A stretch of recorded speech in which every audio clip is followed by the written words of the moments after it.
Assalamu alaikum wa rahmatullahi ta'ala wa barakatuhu. Yan uwa, barkanmu da sake saduwa a cikin wannan shiri namu mai albarka. Shirin da ya gabata mun yi karatu cikin harafai guda uku. Akwai H inda muka ce ana furta ta ha. Akwai T da H inda muka ce ana furta ta z. Akwai S inda muka ce a wani halin tana komawa z, inda har mun kawo misalai da yawa. A shirin namu na yau za mu ga wasu harafai da yawa. Harafi na farko da za mu fara tattaunawa a kan shi shine F. Za mu kawo ta sannan za mu kawo misalai. Ina so don Allah duk wanda yake kallon wannan shirin yanzu idan ya gama kallo ya mana comment ko ya mana recommending yace za mu yi improving, inda mun samu message daga wurin dan uwa ya nemi mu dinga ƙara yawan bidiyon saboda bidiyon yana kaɗan, kuma mun gode da wannan recommending din, inda insha Allah wannan zai fi waɗancan na baya. To ga F ɗin. F ita dai ana furta ta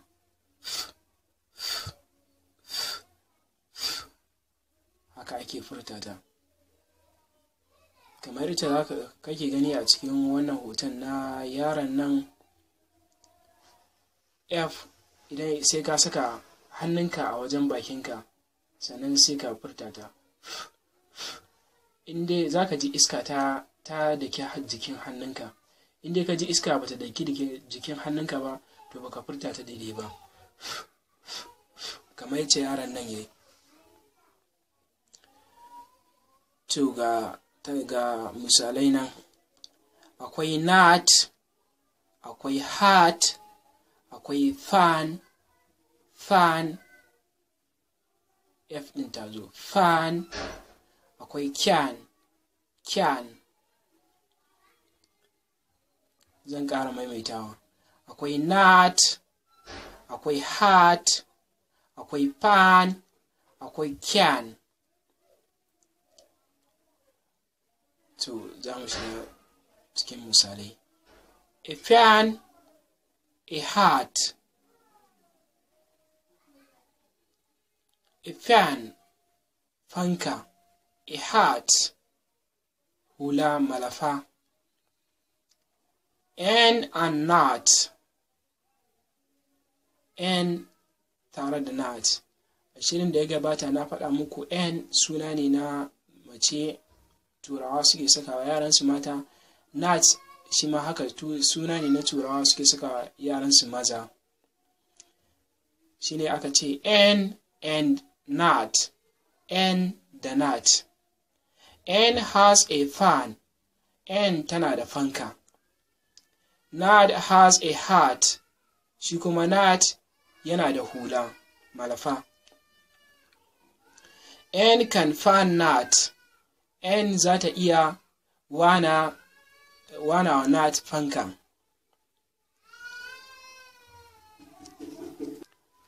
Abu na gaba a cikin sautika muna da harafai, muna da L, muna da M, muna da P, muna da S.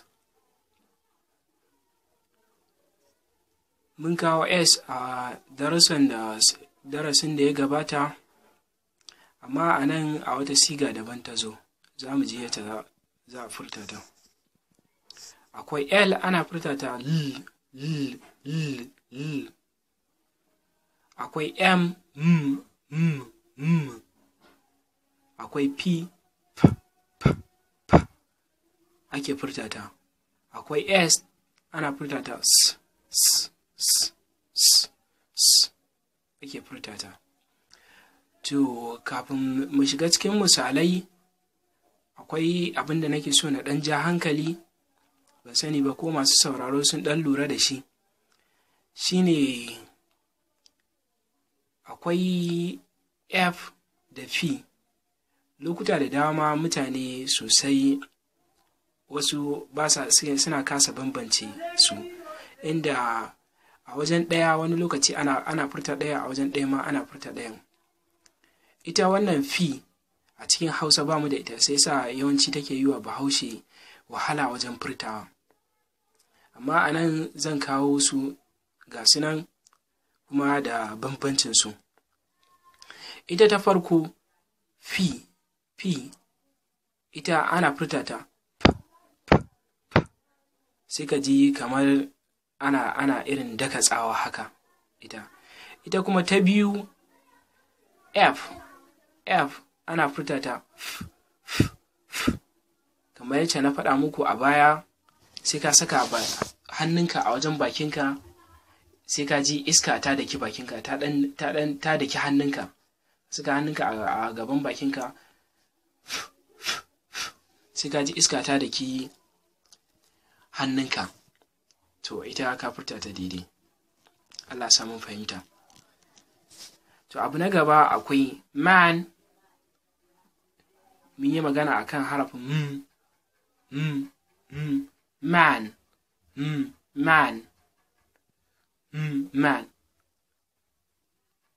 A darasinmu na can baya mun yi magana akan calf.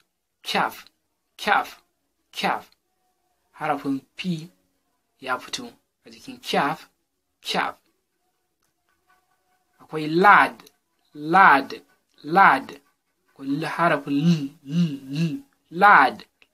lad. Sai kuma S, kaga anan ta zo a wata siga daban. A can a ƙarshen kalma mun ce has, tana kuma has. Anan kuma sai ta zo a sat, ta zama sat. Sai kuma namanta ma ban fassara ba. Man yana nufin mutum babba. Calf, hula. Lad, yaro. Babu bambanci tsakanin lad da boy, duk ma'ana su iri ɗaya. Idan kana bibiyar turanci zaka ji ana synonyms da antonyms. To synonyms shine kalmomin da suke kama da juna, ma'anarsu ɗaya amma dai kalmomin ne daban-daban. To shine da lad yana nufin yaro, boy yana nufin yaro. Kama a larabci ka ce waladun, yaro, ko kuma ka ce gulam, yaro shi ma. To shi ma a turanci haka ne. To abu na gaba da nake so na ɗan ja hankali shine wannan kaf da hat suna da bambanci. Shi ma wani lokaci mutane suna yin amfani da su babu bambanci, amma suna da bambanci.